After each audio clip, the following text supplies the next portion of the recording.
കഴിഞ്ഞ 5 ദിവസമായി സോഷ്യൽ മീഡിയയിൽ നിറഞ്ഞു നിൽക്കുന്ന ചർച്ചയാണ് നടൻ ആസിഫ് അലിയെ സംഗീത സംവിധായകൻ രമേശ് നാരായണൻ ഒരു ട്രെയിലർ ലോഞ്ചിനിടെ അപമാനിച്ച സംഭവം.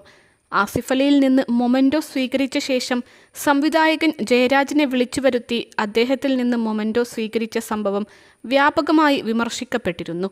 സംഭവത്തിൽ രമേശ് നാരായണൻ മാപ്പ് പറയുകയും ആസിഫ് അലിയെ വേദനിപ്പിക്കണമെന്ന് ഉദ്ദേശിച്ചില്ലെന്നും വ്യക്തമാക്കിയിരുന്നു. നടൻ ആസിഫ് അലി തന്നെ നേരിട്ടെത്തി രമേശ് നാരായണൻ അത് ബോധപൂർവം ചെയ്തതാവില്ല എന്നും തനിക്ക് പിന്തുണയെന്ന പേരിൽ നടത്തുന്ന വിദ്വേഷ പ്രചാരണം അവസാനിപ്പിക്കണം എന്നും അഭ്യർത്ഥിച്ചിരുന്നു. അതോടെ ഏതാണ്ട് തീർന്നുവെന്ന് കരുതിയ വിവാദം ജ്വലിപ്പിക്കാൻ ജാതി കാർഡ് ഇറക്കിയിരിക്കുകയാണ് മീഡിയ വൺ ചാനൽ. ആസിഫ് അലിയും രമേശ് നാരായണനും ഇരകൾ എന്ന തലക്കെട്ടിൽ നടത്തിയ ഔട്ട് ഓഫ് ഫോക്കസ് എന്ന പരിപാടിയിൽ മീഡിയ വൺ അവതാരകൻ അജിംസ് പറയുന്നത് ദലിതായതുകൊണ്ടാണ് രമേശ് നാരായണൻ അംഗീകരിക്കപ്പെടാത്തത് എന്നാണ്. എന്തിലും ഏതിലും ജാതിയും മതവും കുത്തിക്കയറ്റുന്ന മീഡിയ വണ്ണിൻ്റെ വർഗീയ പ്രചാരണത്തിനെതിരെ സോഷ്യൽ മീഡിയയിലും പ്രതിഷേധം വ്യാപകമാണ്.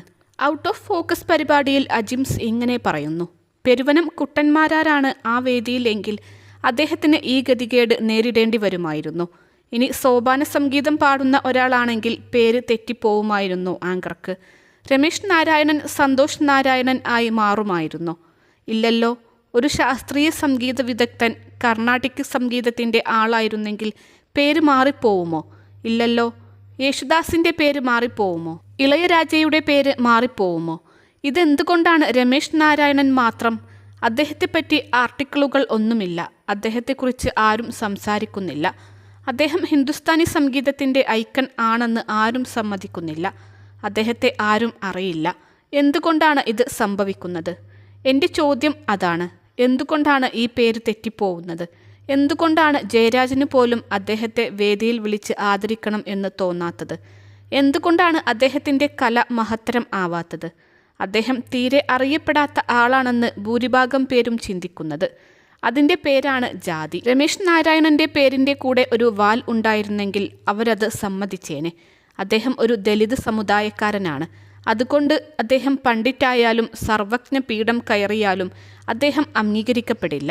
ഇത് മനസ്സിലാക്കുമ്പോഴാണ് അദ്ദേഹം ആ വേദിയിൽ പെരുമാറിയതിൻ്റെ കാരണം നമുക്ക് മനസ്സിലാകുക. അജിംസ് പറയുന്നു. അൽസലാമ ഐ ഹോസ്പിറ്റൽ 21 ലക്ഷത്തോളം സന്തുഷ്ടരായ ഉപഭോക്താക്കളും 2 ലക്ഷത്തോളം തിമിര ശസ്ത്രക്രിയകളും പൂർത്തിയാക്കിയ മലബാറിലെ ഏക കണ്ണാശുപത്രി. ലോകോത്തര നിലവാരമുള്ള ചികിത്സാ സംവിധാനങ്ങൾ, എല്ലാ നേത്രരോഗ ചികിത്സാ സൗകര്യങ്ങളും വിദഗ്ധരായ ഡോക്ടർമാരുടെ മേൽനോട്ടത്തിൽ. Al Salama eye hospital, hospital road, Perinthalmanna.